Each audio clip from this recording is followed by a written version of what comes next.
The oldest and strongest human emotion is fear. And the oldest and strongest type of fear is trepidation of the unknown. When we were children, our parents told us that monsters didn't exist.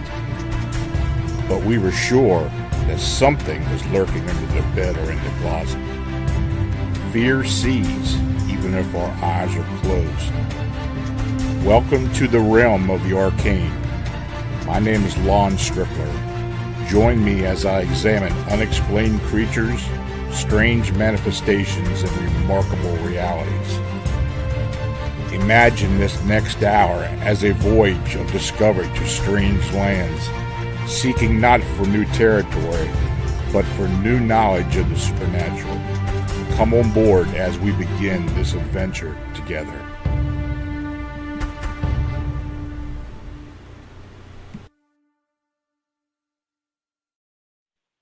Hey folks, good evening and welcome to another episode of Arcane Radio.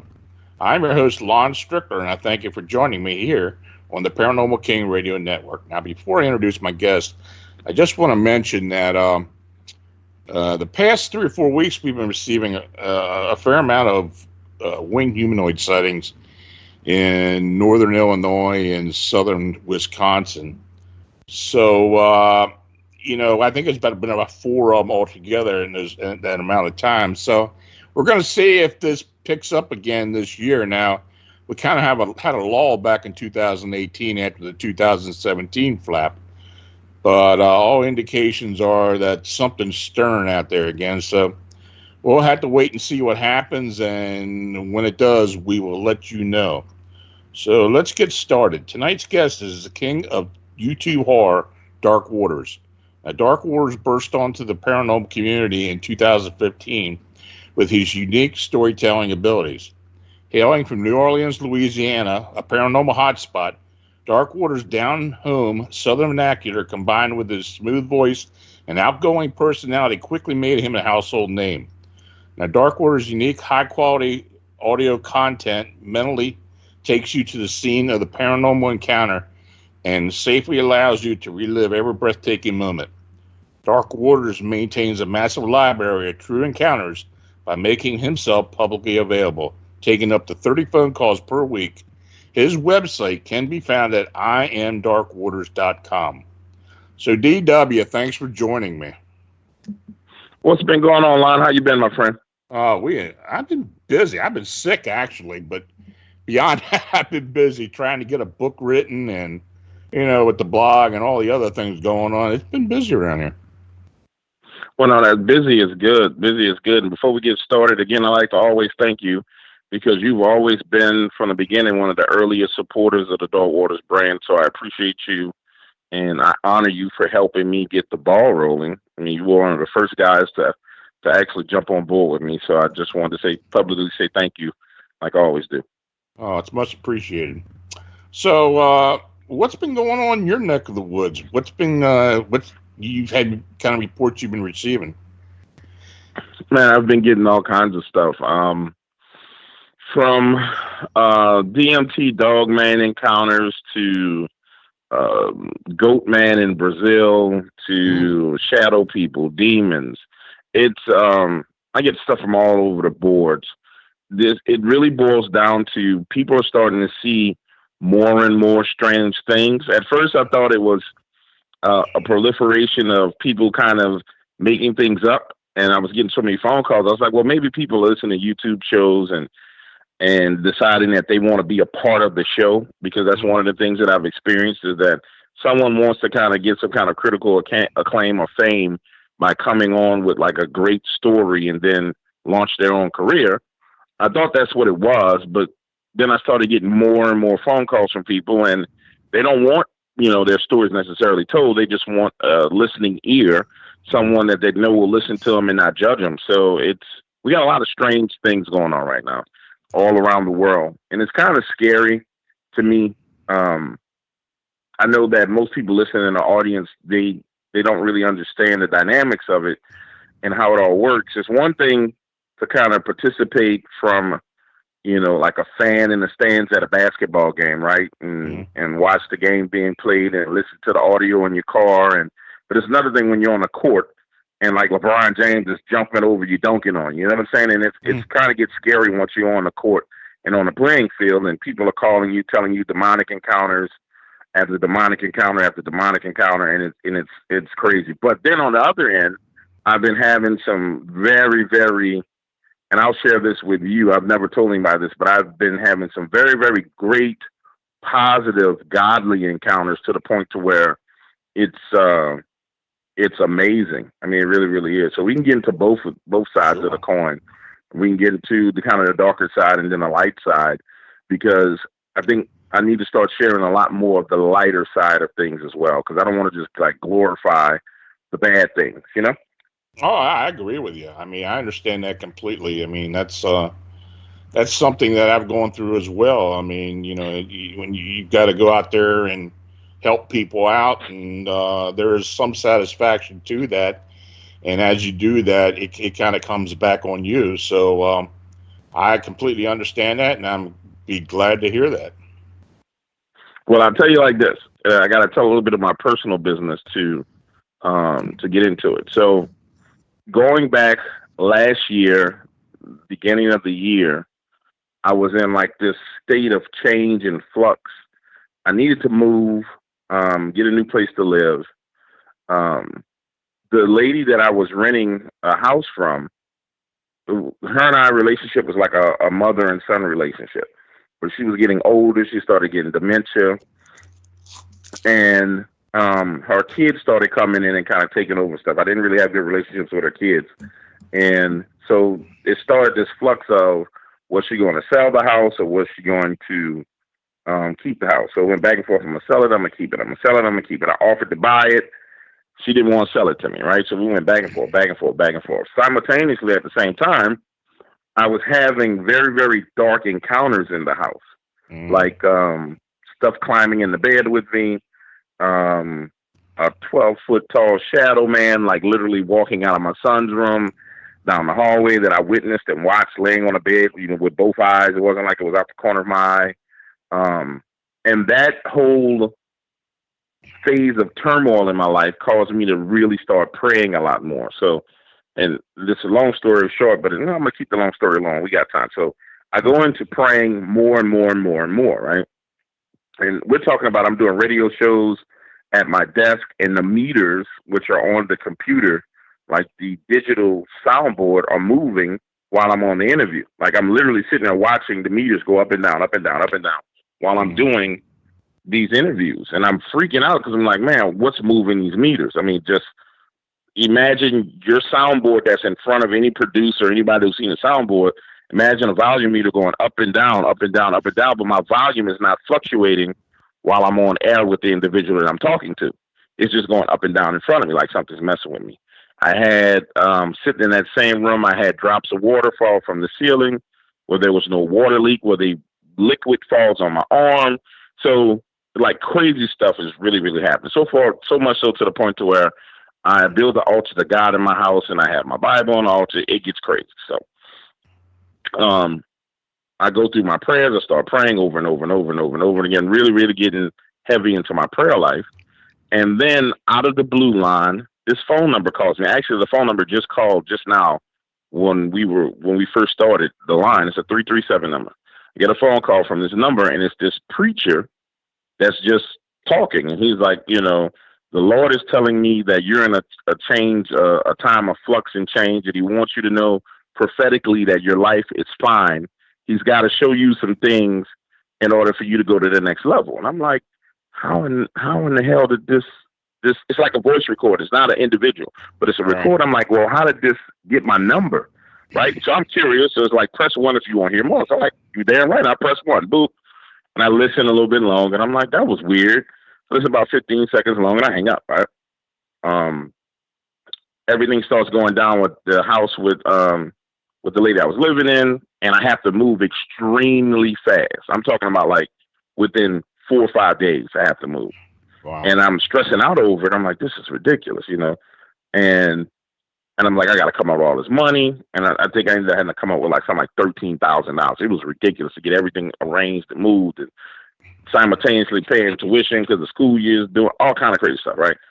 Out of the blue, $13,000 comes. I'm like, well, it's 13 racks. I mean, okay, great.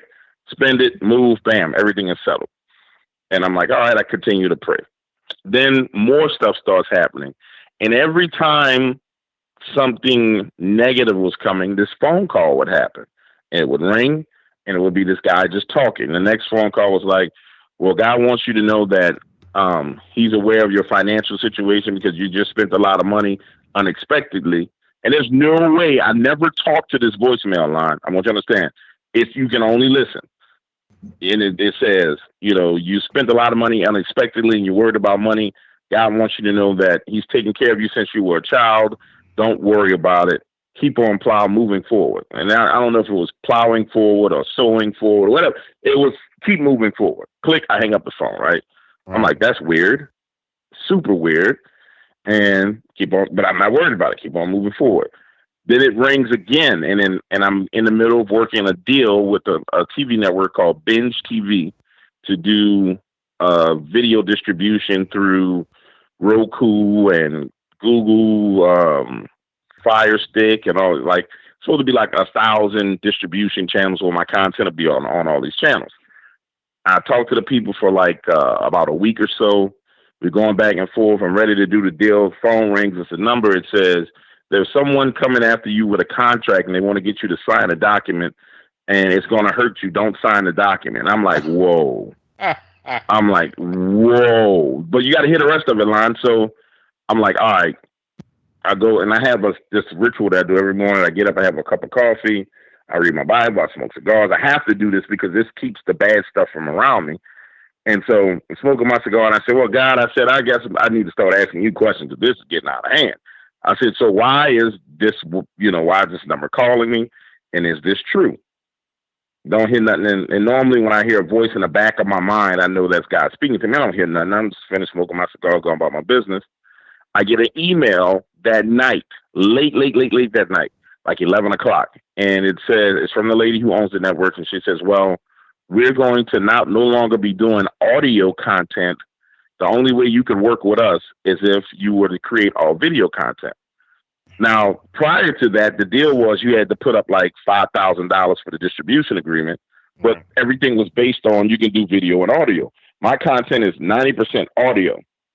So I would have put up $5,000 and took a big L because now all of a sudden they don't use audio content. They only use video content. So I was like, whoa, that's crazy.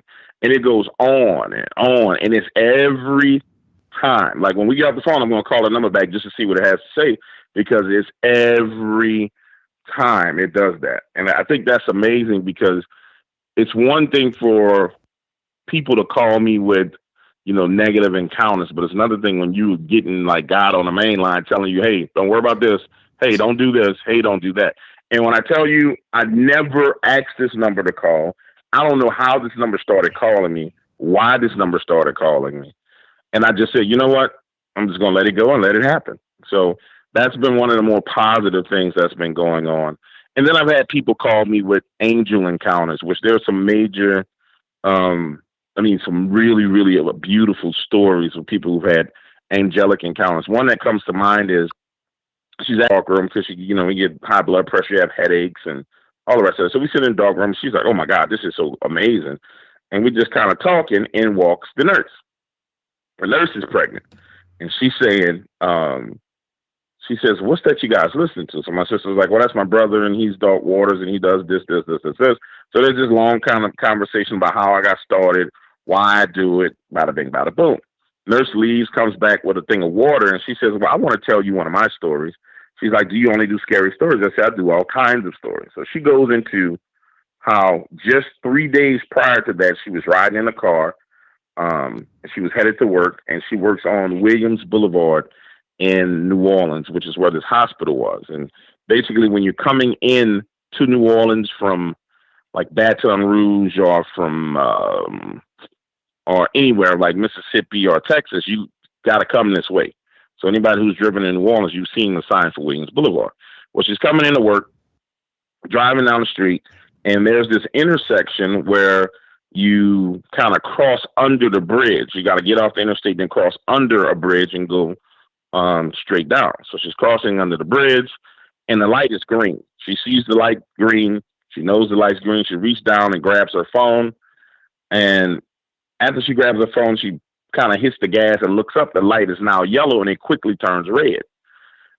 According to her, as that light turned red, she looked to her right, and there was this pickup truck, a Ford F-150, barreling down on her. And in New Orleans, we're kind of notorious for pulling off before the light turns green. So people kind of look at the one light, like you can look, if you're sitting at a stoplight, you can look at the other lights to see that it's yellow and it's about to turn, so you can go. So we're kind of notorious for looking at the other lights, say, okay, it's yellow now, let me hit the gas and go.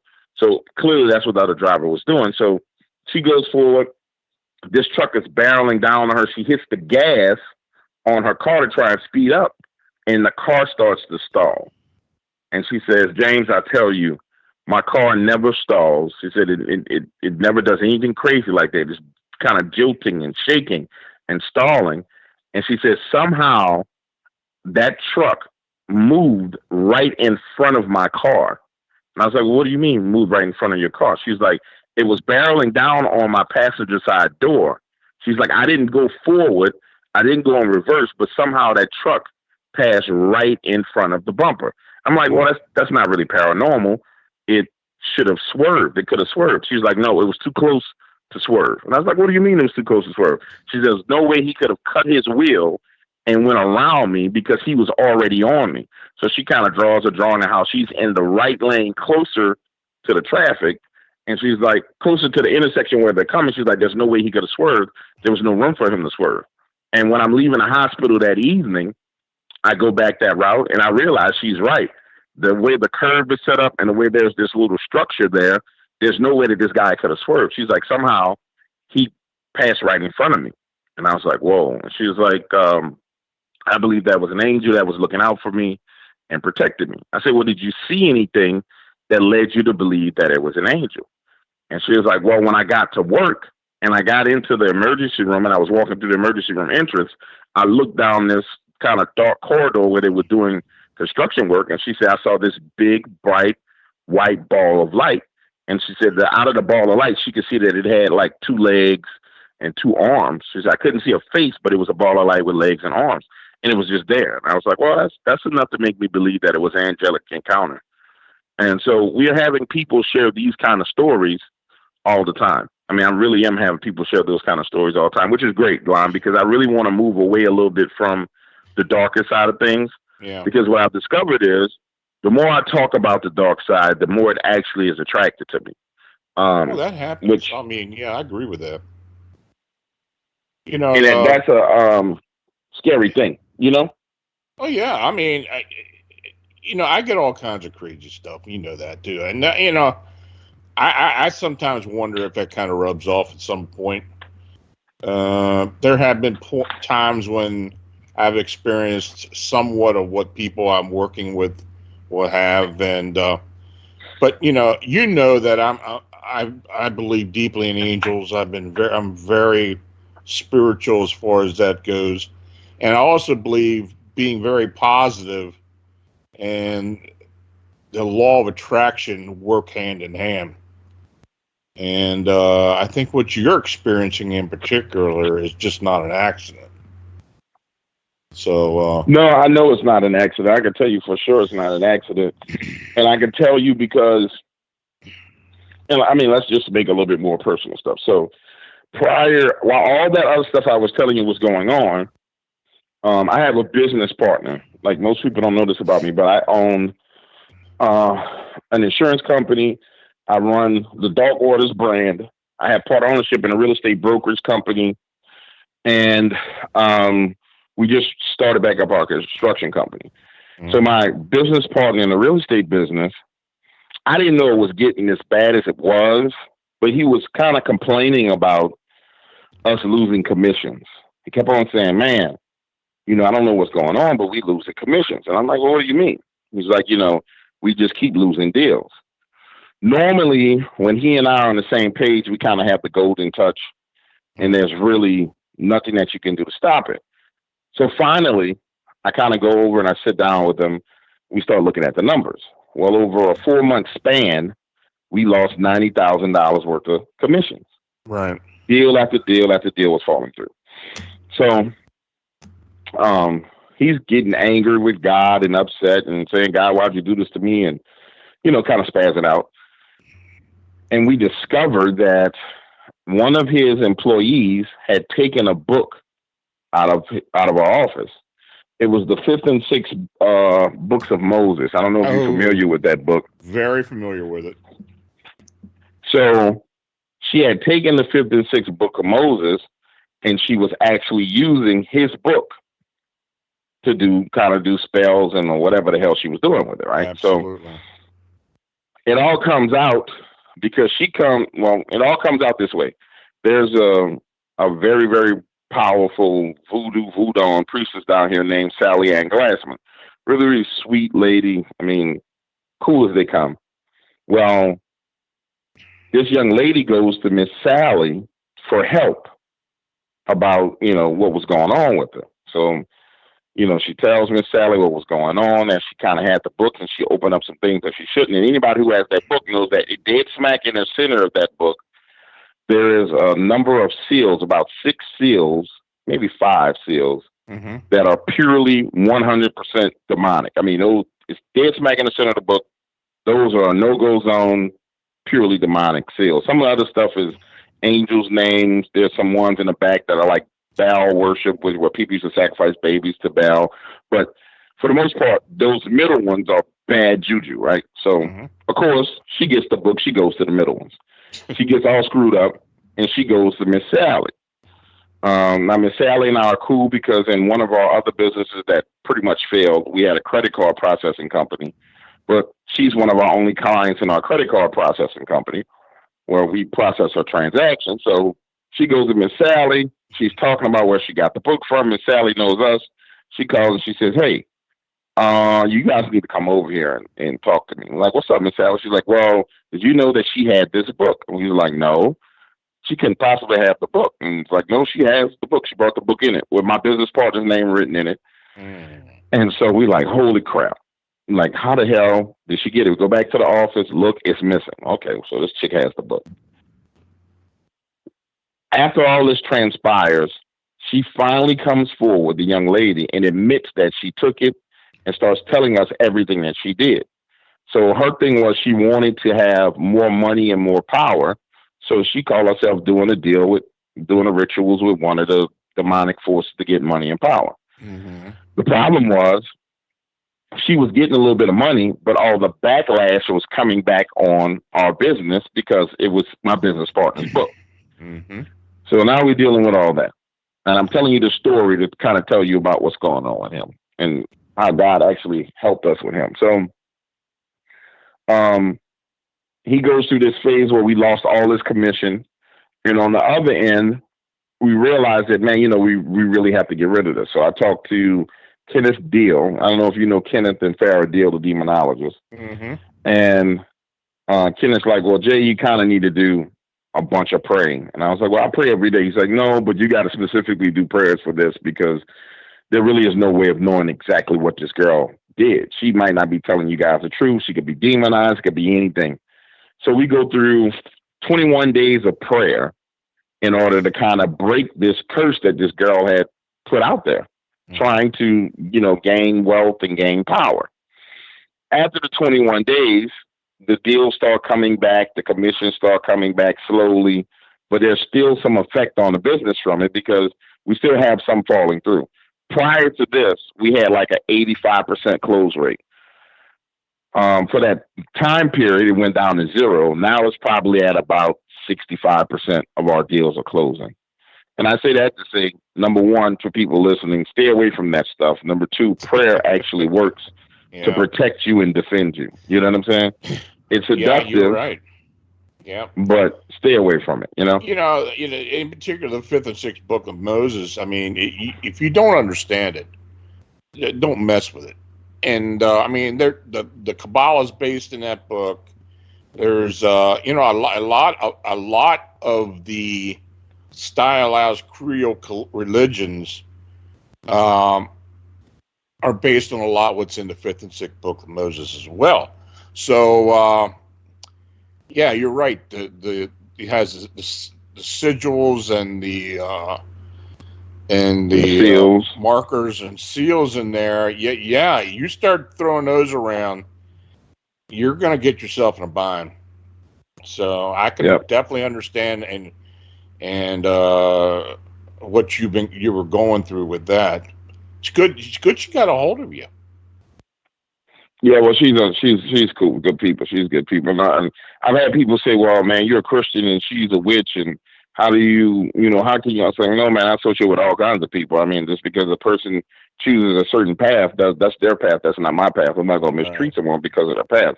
I only treat people badly who treat me badly, and I guess that's not exactly the Christian way, but only so much I can take. You know what I'm saying? I'll give you a couple of passes. After that, I'm gonna have to put my foot on you. Yeah. But so we've experienced that, and it's been amazing though, because going back to the phone call. Remember I told you about the phone call about God is going to let you experience some things and see some things. You got to put that. You got to looking from 100,000-foot view in the airline. When I kind of step back and look at it, it was like, wow, I am experiencing and seeing things that that kind of solidify my faith, because of the simple fact that, okay, not only did I have clearly that shadow thing was a demon. I'll tell you more about that later. That came into the house, and I'll tell you why it came. But that happened, and then I have this where it's affecting the business. And if you remember a long time ago when we first started talking, I really had a genuine fear of like demonic entities, and I wouldn't talk to anybody who had something demonic, and I just was like, nah, I'm not doing it. Remember that? Yes, you did. Well, what's transpired since then is, because I've been hit with so much crap, it's kind of like, being a kid who's getting bullied, right? You don't know how to fight. You get punched in the nose. You go home, try and run home, come back next day, get punched in the nose again. Now you got a black eye. Eventually, you really learn how to fight. And so now I've learned how to defend myself from this stuff and help others defend themselves, which to me is great. And I think that's why I experienced it. And that's why it gives me the ability to talk about it and kind of help other people with it. But I think I had to go through that in order to really, really understand it, because if you don't go through it, you don't really understand it. I think it's good. I think there's room for you to show the light side as opposed to the dark side. I mean, there's I think there's something cathartic about it, because it's you're going to hear it. So right. And the fact that you bring it to light, I think is good. No, and I think that's a more powerful thing. And then the craziest thing. So a couple of months ago, I did an interview with Wes Garmer, Tony Merkel, and Timothy Weiser, and we did this roundtable discussion. Right, we're talking about cryptids and Dogman and all the rest of this. And so finally, I kind of started really hammering away at the concept, because people were, where does Dogman come from? Where does this come from? So I kind of started hammering away at Genesis 6 and fallen angels and hybrids and all the rest of this, right? And to me, it started seeing a lot of these encounters that I was getting from people really seemed demonic, like Dogman popping up in people's bedroom and Dogman outside the window looking in. They go outside, nothing's there, and there's not enough time for something to move from where it was to across the fence and away before they were able to open the door and go and look and see. And I was like, man, this stuff really, really sounds demonic. So I was like, I'm wondering if some of this stuff is demonic manifestations or if it's some kind of interdimensional entity. And I got a little bit of confirmation on this, because I started talking to these gentlemen out of California who use DMT. And this is crazy. You're familiar with DMT, right? The drug that people use to kind of open portals in their minds. Right. So I'm talking to this gentleman, and I didn't know what it was, to be honest with you. He was like, yeah, man, you ever talk to anybody who calls me? He says, you ever talk to anybody who use DMT? I'm like, oh, what the hell is DMT? And he's like, well, it's this drug that we take and we smoke it, and it gets us high, but it's like a high you've never had before, and you go into this other world. And I'm like, I don't really want to talk to drug addicts, bro. And that was the first, response. All Like, I don't want to talk to drug addicts. He's like, no. So I really want to tell you about my trip because I think, my trip might enlighten you on some of the things that have been going on with people. And I'm like, nah, bro, I don't want to talk to drug addicts, man. It's like, I said, it discredits you the fact that you're on drugs.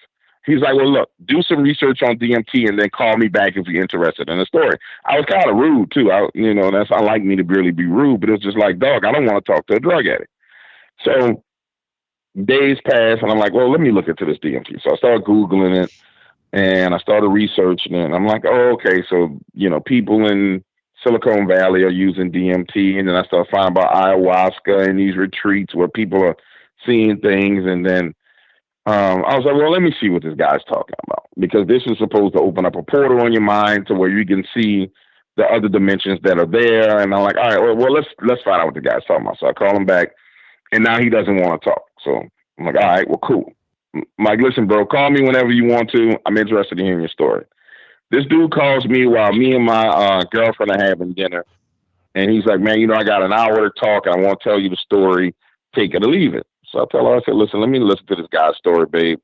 And I'll put it on speakerphone and, we'll talk. So she and I are sitting there eating. He's on speakerphone.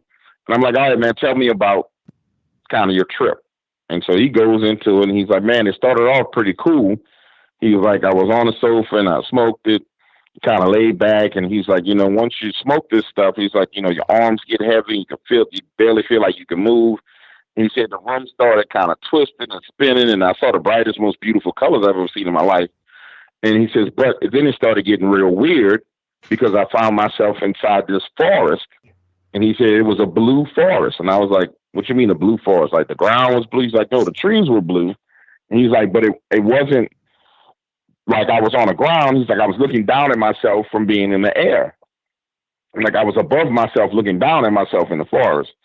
And he said he started to kind of walk around, and then he saw the tree swing, and he could tell that something was breathing. And every time there was his breath blowing, the trees would sway. And I was like, oh, that's kind of freaky and weird, bro. And he's like, yeah. He said, but no, wait till you hear the rest of this crap. And I was like, all right. He says, then I dropped down into my body. Like I literally dropped down into my body. I'm on the ground amongst the trees. And he said, I see this gigantic dog man that looks like Anubis walking taller than the trees. And it walks up to me and it says, worship me. And I'm like, what did he tell you? He said, it said, worship me, bow down and worship me. Mm-hmm. And I was like, well, did you bow down and worship it? And he was like, no, I was just confused. He said, because you got to realize, man, I had just came from candy canes and rainbows and flowers and spinning circles, and it was beautiful. And now I got this gigantic golden-eyed Anubis telling me to worship it. And I'm like, well, what did you do? He said, I refused to worship it. And I said, well, what happened? He said, I tried to turn and run, and then my feet started to sink into the ground, and I was stuck there. And he said, man, it felt like I was there for years, and this thing was commanding me to worship it. And I was like, well, what else did it tell you? And it just told him to worship him, and many others are worshiping it, and I should worship it too. I was like, well, how did you come out of your trip? Because I don't do drugs. The only drug I do is a cigar, and I might drink a little bit of Hennessy, and I'll drink a mimosa here and there when I'm with the ladies trying to hang out. I don't do drugs. And he's like, well, I was there for a long time, and it was telling me to worship it. And then finally the trip changed, and I started going back into this kaleidoscope of colors and circles and rainbows and candy canes. And there were candy canes walking around and kids bouncing on trampolines, but their faces were spinning. And I was like, wow. And so I said, well, bro, what do you think that means? I said, because I don't know what that means. I said, I just think you're on drugs. He's like, I really think that it's a being that's demanding worship. And he said, I don't listen to Dogman stuff anymore because I feel like that's worshiping this entity. And I was like, whoa, that's pretty deep, bro. I was like, that's pretty freaking deep. And I know for a fact that other people who've been on DMT actually have, encounters with clockwork elves and all kinds of crazy demonic beings while they're on DMT. And that's kind of scary. Have you ever heard anything like that?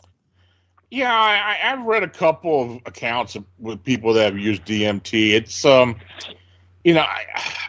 I don't know what to really think of it, to be honest with you. I mean, it does, some of what people talk about seems like being in a type of, I don't know,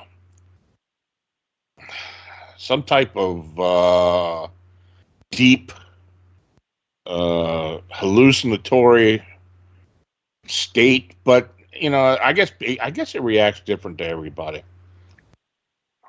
I think it does. I'm just not sure. I mean, Well, I thought it was interesting because of some of the fact that this thing was commanding him to worship it. I thought that was interesting. I thought it was really, really interesting.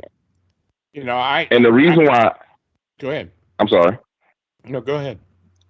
No, I was going to say the reason why I do think it may be something to it is because I've said over and over and over, out of all the topics in the paranormal world, that is the one topic where I've seen people. I used to think Bigfoot people kind of behave kind of cultish and crazy, right. But I've never seen such fanatical people as I've seen the people who kind of listen to Dogman stories. You know what I'm saying? Like they really get fanatical and crazy about it, to the point to where it's like it's overboard how crazy the people behave over that particular topic, and that's why I kind of feel like maybe there's some truth to it, because I've been in a whole bunch of Bigfoot groups. I've been in Dogman groups. I'm in ghost groups. I'm in demon groups. I have accounts and groups on Facebook, and I got following things on Twitter. Nobody really knows what account is there, but I sit there and I read. And when I start looking at how people behave across all those groups, it's these Dogman people that really go, ape crap crazy. Right. Almost like they have to listen to it. You know what I'm saying? It's like I have to listen to it. I have to know about it. I have to watch it. And it's not like it's a necessity, but and I even had people who contacted me after I brought that up, and it was like, yeah, I thought about what you said, man, and I do feel like I was getting addicted to it, and I don't understand why. And I was like, yeah, and it was like I listen to all kinds of. There are people who sleep listening to Dogman stories and Dogman interviews and consume hours and hours of it. I'm like. Yeah. It's not that fascinating to me. I don't understand why it's that fascinating to people, Well, I tell you, Butch Witkowski and I have been investigating these upright canine Dogman phenomena in Pennsylvania for the most part, and it does seem like there's a mystical aspect to it. Now, I'm not saying just supernatural, like, it might be interdimensional being, like some people think Bigfoot are too. But I believe that there's a mystical aspect to it as well. There's something that, when you start talking about this gentleman who thought that he had seen Anubis. Well, maybe there's a connection spiritual wise or mystically wise with this. Maybe it's something that draws people more. Yeah, it's got to be something. I mean, I'm telling you, it has to be something, because they're so. Put it to you like this. Every Dogman encounter story that someone tells me doesn't kind of cut the mustard for me to even repeat it, right? Right. But at the end of the day, there was a time period where, man, I would get 3-4 calls a day about people having Dogman encounters, and it just doesn't make sense. It didn't make sense, and to this day it doesn't make sense, because there's no way that there's that many people seeing these creatures in the woods. I mean, it's not possible. Numerically, it's not possible.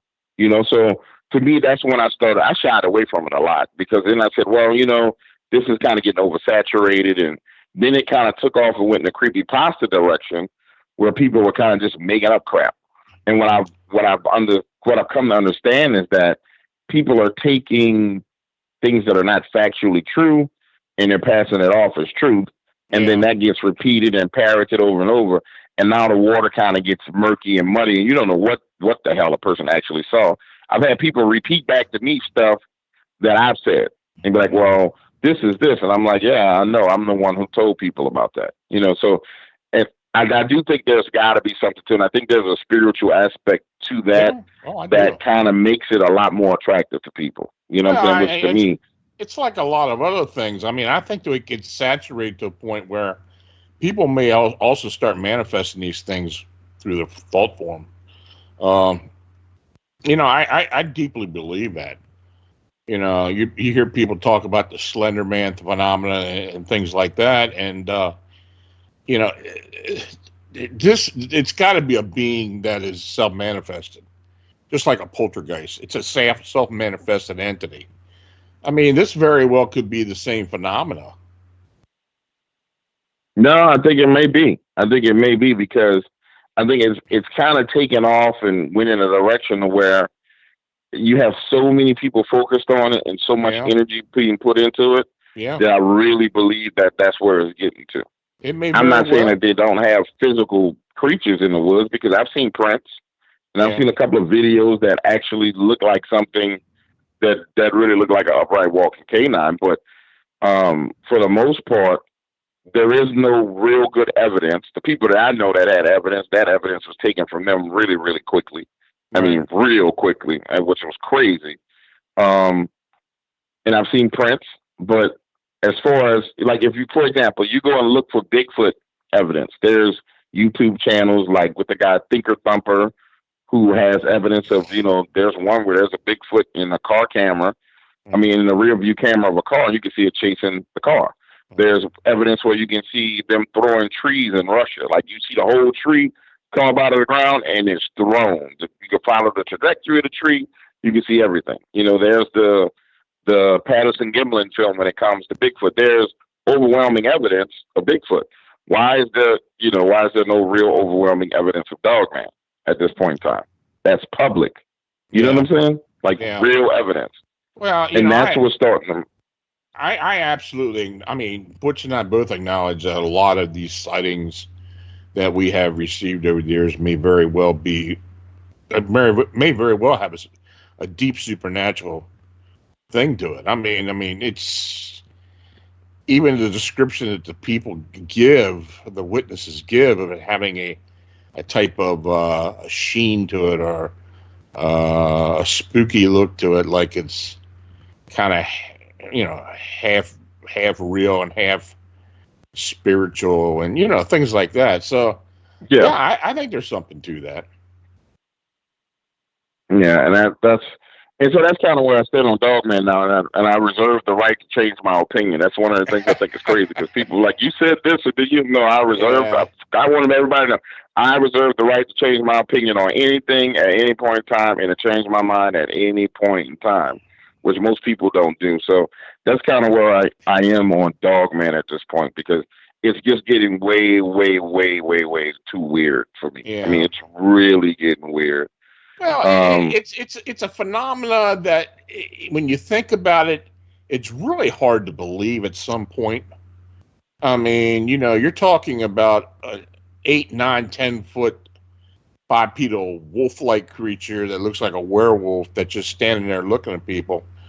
Uh, I mean, no doubt people think they saw something, but it's a very hard to believe phenomena. I mean, and I've heard a lot of the stories, over the years, but it's it's still kind of hard for me to buy into. Though I'm not saying people are lying to me. I believe they truly did see something, or thought they saw something, but it's kind of hard for me to really grasp onto, as opposed to like a Bigfoot, which I have seen, or a winged being, which I have seen. So and you have to pause them. You have to stop them. You have to say, "Hey, I need you to come back from where you were or where you are mentally." And you're sitting on the sofa right now. You're not experiencing this again. So there are different techniques you can use. I'll tell you one thing that's freaky that I heard that I don't want to go here, but I might just go down there just to see. So I started doing a lot of marketing where I started putting like classified ads in the newspapers, right?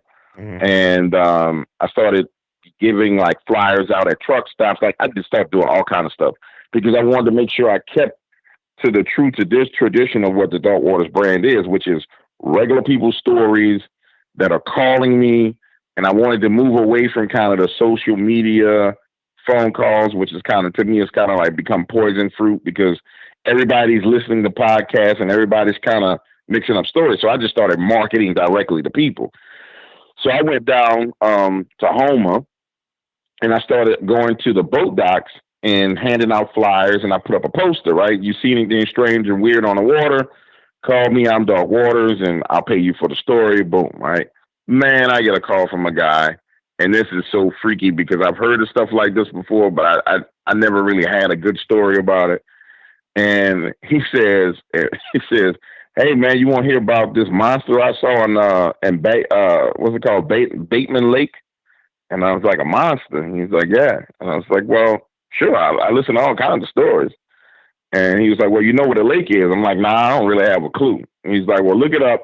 He was like, it's down about a mile away from getting to the Gulf. And he's like, but it's just a lake. And he said, you got to kind of drive through these canals to get in there. He said, but they got good redfish and good trout in there. So he goes fishing all the time. Uh-huh. And the guy's like, man, I'm in the lake.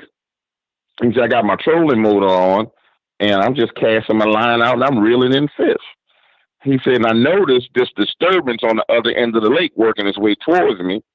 And he said, I figured it was like some dolphins or something because they have dolphins in there. And he's like, sure enough, it's dolphins. As it gets close, he said, but I realized, man, it's like 15 dolphins all moving in the same direction. And he was like, how much time you spend on the boat? I said, well, I used to go fishing a lot, and I've seen dolphins in the water. And he was like, yeah, but you never see 15, 16 dolphins together. No. I said, well, yeah, you might see that in the Gulf. He's like, you don't see it in a lake. And I'm like, well, yeah. I said, every time I've ever seen one, I seen one, maybe two. He was like, yeah. And I'm like, well, what was going on? He said, well, man, you're not going to believe this. I said, bro, I've heard way more wilder stuff than dolphins, man. He's like, no, you're not going to believe this. I'm like, well, what is it? He says, the dolphins jumping out of the water, they swimming, and he said, they hauling, he said the A word. And so then I noticed there's this wake behind them.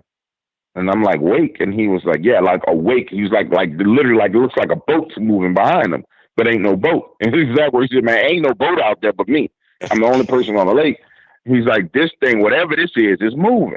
I'm like, all right, cool. I said, well, give me your position relative to the dolphins and relative to this action.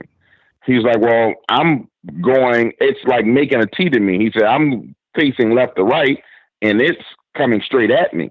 The dolphins are coming straight towards me, and whatever it is coming straight towards me. He's like, once I realized how big the wake was behind them, he said, I turned the motor and started trolling towards the bank and headed that way. He said, as I started headed towards the bank, the dolphins started heading over towards the bank. And I'm like, okay, this is getting good. I said, well, what did you see? He said, man, you're not going to believe. He kept on saying, you're not going to believe this, man. You're not going to believe me. I said, I promise you, I'm going to believe you. Just tell me what's going on. Then he starts to kind of stutter and stammer. And he's like, well, one of the dolphins gets up on me and it jumps out of the water. And Jay, when it jumps up, he's like, it jumps. And then it dives. He said, I could see it shooting back down under the water as deep as it could. He said, but then this head rises out of the water. I'm like, head? And he's like, yeah, a head rises out of the water. I'm like, okay, a head, what do you mean? He's like, a head, like it looks like a snake head rises out of the water. He said, then it dives in the water right after the dolphin. And I'm like, what? Wow. And he's like, yeah. I said, dude, I'm like, bro, time out, rewind. Because I've heard about these giant kind of like serpent creatures that are known to be down in South Louisiana. I've heard people talk about them. Uh-huh. Like when out fishing with my dad when I was a kid, like it was, we'd be out on the water and he'd be like, yeah, you don't want one of them sea serpents to get you down here. We got them. And fishermen always talked about it, but I never really had somebody tell me a story about it. So I'm familiar with what he's talking about, but I've never actually had anybody tell me a story. So I said, okay, pause, let's rewind. I want to hear everything. He's like, no, I'm going to tell you everything. I said, no, go back to the wake part. I said, describe the wake to me. He's like, man, you've seen a boat move in the water, right? And I was like, yeah. He said, a boat moves in the water, it leaves a wake where there's these waves. I said, well, now I'm chunking down. Were there white caps? Was it just waves? He's like, no, there was no white caps. It wasn't pushing water to where it was white caps. He said, but it was waves, like something huge is moving through the water. I'm like, okay, cool. Because in my mind, I'm thinking he's talking like a boat engine. And how a boat engine turns up the water and it's white. He's like, no. He said, imagine a boat pushing through the water, but the engine not churning up the white part, but the waves are high like that. I'm like, okay, cool. And then he says, well, at this point in time, I see the head come out of the water. I'm at the center console on the boat, and I'm trying to crank the boat up to actually shoot away.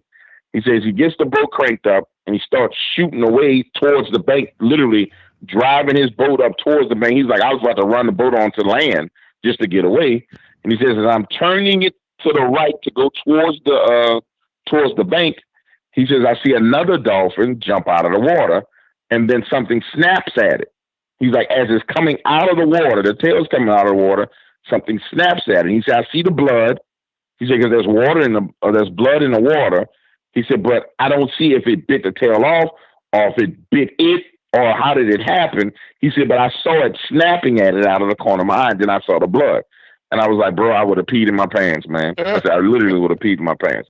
And I said, were you able to get your cell phone out? And he was like, do you think I was thinking about a damn cell phone? I was like, yeah, I wouldn't have been thinking about no cell phone either, bro. Right. I said, I really wouldn't have been thinking about no cell phone. I said, well, what did you do? He said, man, I pulled that boat as close up to the bank as I could. He said, I got off the boat and got onto land. He said, it really wasn't real land. He said, I got onto as much land as I could. And he said, I sat there for an hour and I waited. And he said, I watched this go back and forth in a circle for like 30, 45 minutes and all the activity stopped. He said, then I got my boat and I punched it and I went back out the canal and went back to the boat dock. I said, bro, that would have scared the crap out of me, man. I said, really would have scared the crap. I said, have you been fishing again? He's like, nah, bro, I'm not going in that area anymore. He said, I'll go fishing, but I'm not going in that lake no more. And I was like, wow. And in the description, it was crazy because the description of the head said it looked like a giant snake head. And I was like, whoa. So I wanted to know about the eyes. This is the creepy thing. I said, can you tell me about the eyes? And he was like, you know how a snake has the eyes with the slit in it? And I was like, yeah. He said, but it had a black slit, but it had this really, really kind of light blue kind of eye part. He's like, you know how we have like the iris or eye where the color is? He said it was really, really light blue. And I was like, well, what color was it? He was like, it was like a dark brown to blackish color. I said, well, bro, that's pretty freaky, man. I said, that's pretty freaky. He actually wants to do an interview with me to talk about it. And I'm going to have him on so everybody else can hear him tell the story, because he was freaking out, man. He was completely freaked out by it. And I've heard about those serpents. I heard about people seeing them. And I have a friend of mine named Haywood. I could tell Haywood's name because nobody going to mess with him because he's certified crazy. And he worked on oil rigs. And he used to tell me, all my friends down here, my nickname is Black, Black, because I smoke cigars and I'm a big black guy. He's like, Black, we was on a rig and man, they had this big old snake in the water. And he just said it in conversation a couple of times, like it was nothing to it. And I was like, what do you mean a big old snake? He's like, man, a snake big enough to circle around the rig, a big old snake. And I was like, man, there's no such thing as a big old snake. Man, I'm telling you, I can call my boy and he'll tell you about the big snake. So I've heard about it before. Plenty of times. I just, I never had anybody who saw something that close. So I know that was freaky, man. That was absolutely freaky. Well, I'll be honest with you. I have never heard anything like that before. And that's crazy, man. Especially down your neck of the woods, because I've heard a lot of different stuff down there, but not a big snake that chases dolphins. And oh my Lord. But Lon, that's why I wanted to start marketing. What I discovered about like marketing on Facebook and Twitter is you're actually marketing the people and what I mean by marketing for stories is you're marketing the people who actually are consuming content, right? Right. So you're kind of getting a little bit of a tainted kind of well, not necessarily saying that people are lying, but also they're listening to content. So the probability of somebody telling you something that's made up is significantly higher. When you start talking to nurses and police officers and fishermen and putting stuff directly in their hands and then saying, hey, no, I'm not playing with you, man. Look me up on YouTube. Look me up on this. Look me up. I was on Coast to Coast. Then they kind of look at you like, well, maybe I can tell this guy the story that happened to me. Right. And they're like, then they tell you. But it's a much harder road to hoe to get the content, but it's real content from real people. You know what I'm saying? That's what my brand is built on, real content from real people. The problem is when you start getting with people who consume a lot, it really makes it hard to kind of weed through it. It really, really does. It really, really does. So I'd rather just get it, straight from the horse's mouth And I know I marketed directly to that person. I know I did. Like, there's a guy who works at the airport.